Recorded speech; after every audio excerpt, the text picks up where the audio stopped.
ஓம்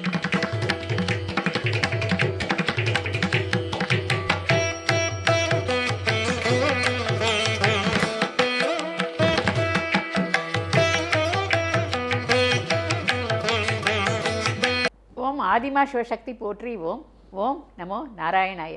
அனைவருக்கும் வணக்கம்ங்க. உங்கள் அனைவரையும் இந்த 312வது சிறப்பு பதிவு, திருமால் தன் திருப்பாதங்களை விட்டு சிவசாரூபம் பெற்றது எவ்வாறு, திரு மேற்றலீஸ்வரர் கோயில் காஞ்சிபுரம் என்னும் சிறப்பு பதிவில் சந்திப்பதில் மிக்க மகிழ்வடைகிறேன். நான் சித்தர் கீதா, மதுரையில் இருக்கிறேன். நான் 17 ஆண்டுகளாக அம்மன் ஆதிமா சக்தி மற்றும் ஆதிசிவன் மூலமாக சைக்கிக் ரேக்கி எனப்படும் உயரக ரேக்கி சிகிச்சையை செய்து வருகிறேன். செய்வது அனைத்தும் அம்மன் தான். சித்தர் என்று கூறப்படுவதும் அவர்கள்தான். நான் அவர்களின் கருவியாவேன். எவ்வாறு செய்து வருகிறேன் என்பதை அறிமுக விளக்கம் என்ற குறு வீடியோ மற்றும் ஆரம்பகால பதிவுகளில் நீங்கள் பார்த்து தெரிந்து கொள்ளலாம். மேலும் சகோதரர் திரு BK சரவணகுமார் அவர்களது சேனலில் என்னுடன் நிகழ்த்திய நேர்காணலிலும் இவை குறித்து விளக்கமாக கூறியுள்ளேன். அதன் லிங்கானது டிஸ்கிரிப்ஷனில் உள்ளது. தேவைப்படுவோர் அதனையும் பார்த்து அறிந்து கொள்ளலாம். குமுதம் பக்தி மற்றும் ஆன்மீகம் இதழ்களில் குணப்படுத்திய வியாதிகள் மற்றும் சைக்கிக் ரேக்கி பற்றிய விவரங்கள் விளம்பரங்களில் தொடர்ந்து வந்து கொண்டுள்ளன. இப்போது நாம் பதிவுக்குள் செல்வோம். தொண்டை நாடு காஞ்சிபுரத்தில் உள்ள தேவார பாடல் பெற்ற திருத்தலங்கள் 5னுள் ஒன்றான திருமேற்றலீஸ்வரர் கோவிலானது காஞ்சியில் பிள்ளையார்பாளையம் என்ற பகுதியில் உள்ளது. திருஞான சம்பந்தர், அப்பர், சுந்தரர் மூவருமே இங்கு தேவார பாடல்கள் பாடி உள்ளனர். மேற்றலி என்றால் மேன்மை மற்றும் உயர்வை குறிக்கும் இடம் என்று பொருள். ஆன்மீக உயர்வை நல்கும் இங்கு திருமேற்றலிநாதர் சிவன் எழுந்தருளி அருள் பாலிக்கின்றார். ஆனாலும் கர்ப்பகிரகத்துக்குள் ஓத உருகீசர் சிவலிங்கத்துக்கே மூலவர் மரியாதை செய்யப்படுகிறது. அதன் காரணம், இங்கு திருஞான சம்பந்தர் பாடிய பாடலுக்கு உருகி இங்குள்ள சுயம்பு லிங்கத்தினுள் தானே உருகி கரைந்து தன் திருப்பாதங்களை மட்டுமே சாட்சியாக விட்டு அதனுடன் ஒன்றிய திருமாலின் சிவசாரூபமும் இங்கு ஒருங்கே இணைந்திருப்பதாலேயே ஆகும். இத்தெருவில் கீழ்கோடியில் அமைந்த திருஞான சம்பந்தர் ஆலயத்திலுள்ள திருஞான சம்பந்தரின் மூல திருமேனி திருமேற்றலி கோபுரத்தை நோக்கியவாறு கைகளை குவித்து வணங்கும் நின்ற கோலத்தில் உள்ளது. உற்சவர் திருமேனி மேற்றலீஸ்வரர் கோவிலுக்குள் வலக்கை சுட்டிய விரலுடன் இடக்கையில் பொற்கிண்ணம் ஏந்திய நிலையில் உள்ளது. இத்தெருவின் நடுவில் இடப்பகுதியில் உற்றுக்கேட்ட முத்தீசர் ஆலயம் உள்ளது. திருஞான சம்பந்தர் தேவார பாடல்கள் பாடிய போது சிவபெருமான் அருகிலிருந்து உற்று கேட்டதால் இந்த திருப்பெயர் அவருக்கு உண்டானது. அடுத்து அப்பர் பாடிய பாடல் மூலம் முத்தீசர் பெயருக்கான காரணத்தை அறிந்து கொள்ளலாம். சுந்தரர் பாடலும் காணலாம். ஆனால் மிக முக்கியமான திருஞான சம்பந்தர் பாடி மனமுருகி கரைந்து சிவசாரூபம் மகாவிஷ்ணு அடைந்த தேவார பாடல்கள் கிட்டவில்லை. ஆனால் அவை குறித்து ஆன்றோர்கள் பாடிய பாடல்கள் கிடைத்துள்ளன. அவற்றை பார்ப்பதற்கு முன் இந்த தேவார பாடல்கள் கிடைத்த விவரத்தை சுருக்கமாக அறிந்து கொண்டு மொத்த பாடல்கள் எத்தனை, கிடைத்த பாடல்கள் எத்தனை போன்ற விவரங்களையும் அறிந்து கொண்டு மீண்டும் இந்த திருக்கோவில் விவரங்களுக்கு வருவோம். தேவார பாடல்கள் அப்பர், சுந்தரர், திருஞான சம்பந்தர் ஆகிய மூவரால் கிபி 574 முதல் 655ஆம் நூற்றாண்டு வரை பாட பெற்றன. இவை அதன் பின் சிதம்பரம் நடராஜர் கோவிலில் உள்ள தீட்சிதர்கள் வசம் ஆயின. அவர்களோ மூவரும் நேரில் வந்தால்தான், அதாவது அப்பர், சுந்தரர், திருஞான சம்பந்தர் ஆகிய மூவரும் நேரில் வந்தால்தான் கேட்பவருக்கு தர இயலும் என்ற விதிமுறை இருந்தது. கிபி 11ஆம் நூற்றாண்டில் வந்த மாமன்னர் ராஜராஜ சோழனே இது குறித்து விவரங்கள் தேடி நம்பியாண்டார் நம்பி மூலம் பாடல்கள் இங்கிருக்கும் விவரம் அறிந்து வந்து கேட்டபோதும் தீட்சிதர்கள் மூவர் வந்தால்தான் தர இயலும் என்று மறுக்க, இது குறித்த முழு விவரங்களை பாடல் பெற்ற தலங்களின் மகத்துவம் பதிவு 117 மற்றும் தேவாரம் தந்த பிள்ளையார் பதிவு 18இல் நீங்கள் காணலாம். அவர்கள் மூவரும் வருவார்கள் என்று கூறி மூவரின் ஐம்பொன் சிலைகளை கொண்டு வந்தார் மாமன்னர் ராஜராஜ சோழன். தீட்சிதர்கள் இது முறையல்லவே என்றனர். ஆதிசிவனின் மெய்யடியார்களான இவர்கள் உயிரோட்டம் உள்ளவர்கள் அல்லர் என்றால் இவர்கள் பாடி பணிந்த தில்லையம்பல கூத்தன் நடராஜரும் அவ்வாறே என்றார் மாமன்னர். பின்னர் தீட்சிதர்கள் மன்னிப்பு கோரி அழைத்து சென்று திறந்த கோவில் மேற்புற இரகசிய அறையிலோ மாமன்னருக்கு பெரிய அதிர்ச்சி காத்திருந்தது. அங்கு புற்றுகள் மூடி செல்லரித்து கிடந்தன விலைமதிப்பற்ற பழங்கால தேவார பாடல் ஏடுகள். மொத்தம் 10,84,000 பாடல்கள் கண்டெடுக்கப்பட்டாலும் அவற்றை முறைப்படி சுத்தப்படுத்தி புதுப்பிக்க முயற்சித்தாலும் மொத்தம் 8,500 பாடல்களே கிடைக்க பெற்றன. இப்போது அவை நம்மிடையே உலவி வருவதற்கு காரணமே திருமுறை கண்ட சோழன் என்று புகழ்பெற்ற மாமன்னர் ராஜராஜ சோழன் எடுத்த பகீரத முயற்சியினால் தான். அவருக்கு நன்றி தெரிவித்துவிட்டு திருக்கோவில் அப்பர் பாடலுக்கு செல்வோம். மாயனாய் மாலனாகி மலரவனாகி மண்ணாய் தேயமாய் திசையெட்டாகி தீர்த்தமாய் திருதர் என்ற காயமாய் காய்த்துள்ளார். காஞ்சி மாநகர் தன்னுள்ளால் ஏயமென்றோழி பாகர் இலங்கு மேற்றளியனாரே.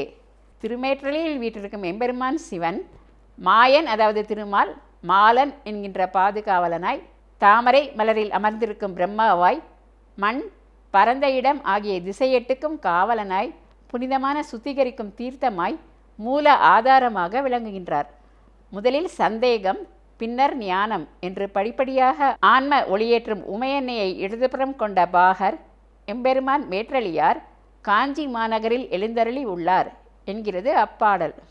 அடுத்து நொந்தா ஒன்சுடரே என்ற சுந்தரமூர்த்தி நாயனார் பாடிய 7ஆம் திருமுறை பாடலை பார்ப்போம். நொந்தா ஒன்சுடரே உனையே நினைத்திருந்தேன், வந்தாய் போய் அறியாய், மனமே புகுந்து நின்ற சிந்தாய், எந்தை பிரான் திருமேற்றளி உரையும் எந்தாய், உன்னை அல்லால் இனி ஏத்த மாட்டேனே. இதன் பொருளாவது, அணையாத ஒளிச்சுடராக இருக்கும் இறைவா, உன்னை மட்டுமே நான் நினைத்து கொண்டிருந்தேன். என் மனதிற்குள் புகுந்து என் சிந்தையாக இருக்கும் இறைவனே, காஞ்சி திருமேற்றளியில் உரையும் என் தந்தையே, உன்னை அன்றி வேறு யாரையும் இனி ஏற்றி வணங்க மாட்டேன் என்பது அதன் பொருளாகும். அடுத்து மிக முக்கியமான திருமால் சிவசாரூப கதைக்கு வருவோம். மும்மூர்த்திகளான பிரம்மா, விஷ்ணு, ருத்ரன் ஆகிய மும்மூர்த்திகளும் அடங்கிய முழு சிவ உருவமே அப்பரும் பாடிய லிங்க தோற்றம் ஆகும். சிவஸ்வரூபம் என்பது லிங்க தோற்றமே, அதாவது அருவுரு தோற்றம். உருக்கொண்ட மகாவிஷ்ணுவானவர் ஒருமுறை தான் இந்த அருவுரு தோற்றத்தில் ஒன்றிணைந்து சிவசாரூபம் பெற வேண்டும் என்ற எண்ணத்தில் இங்கு காஞ்சியில் அருந்தவம் மேற்கொண்டார்.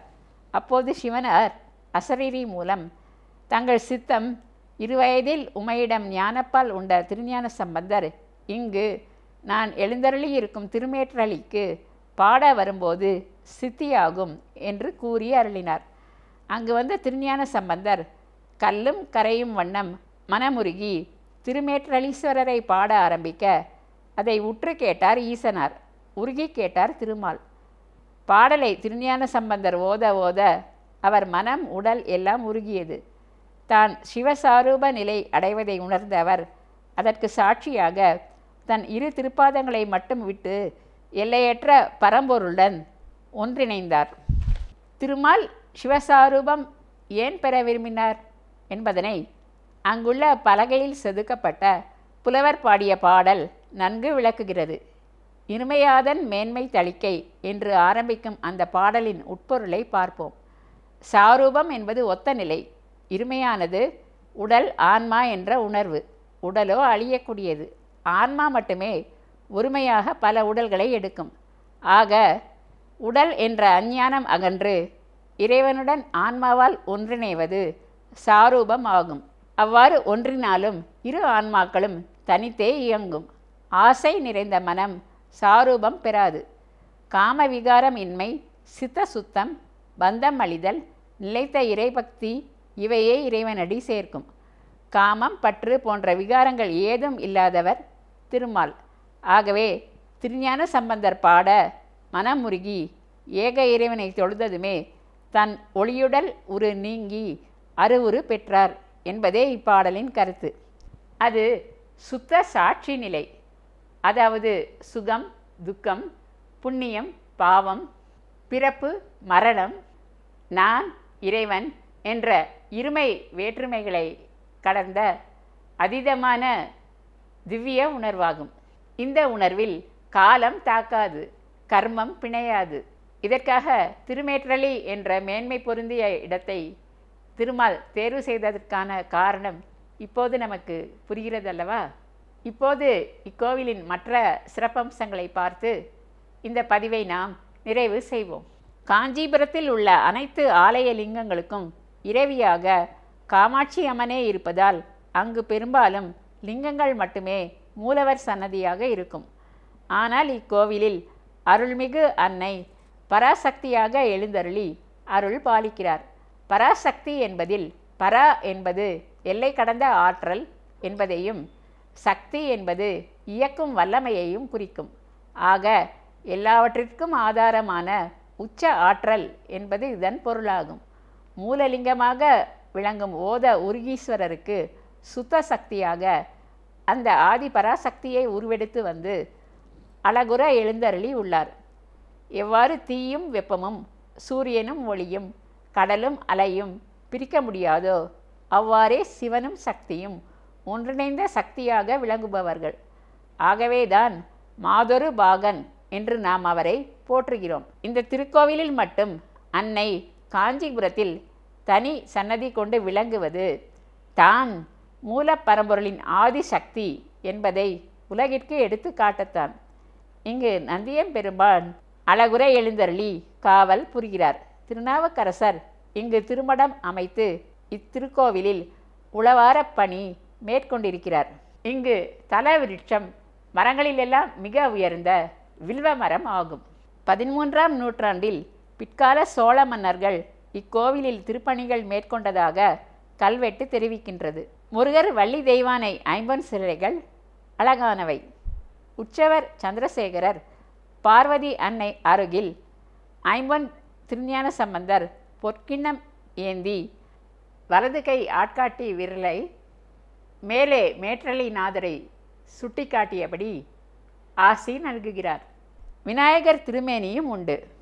இக்கோவில் மூலவரை 108 ருத்ரர்கள் பூஜித்து அருள் அசி பெற்றுள்ளனர். ஆகையால்தான் ஆனந்த ருத்ரேஷம், மகா ருத்ரேஷம் என்ற பெயர்களிலெல்லாம் இந்த கோவில் அமைந்துள்ள பகுதியில் பிற ருத்ரர்களுக்கான கோவில்கள் அமைந்து உள்ளன. ருத்ரர்க்கெல்லாம் மகாருத்ரர் ஓத உருகீஸ்வரர் புகழ் வாழ்க. அவர்தம் உற்ற துணையாகிய அன்னை பராசக்தியின் புகழ் ஓங்குக. இப்பதிவை இத்துடன் நாம் நிறைவு செய்து கொள்வோம். சப்ஸ்கிரைப் செய்யாதவர்கள் அவசியம் செய்யுமாறு கேட்டுக்கொள்கிறேன். மேலும் கேஸ் விஷயமாக என்னை சந்திக்க விரும்புபவர்கள் கீழே வரும் தொலைபேசி எண் 0452420851 என்ற தொலைபேசி எண்ணில் தொடர்பு கொள்ளுமாறு கேட்டுக்கொள்கிறேன்.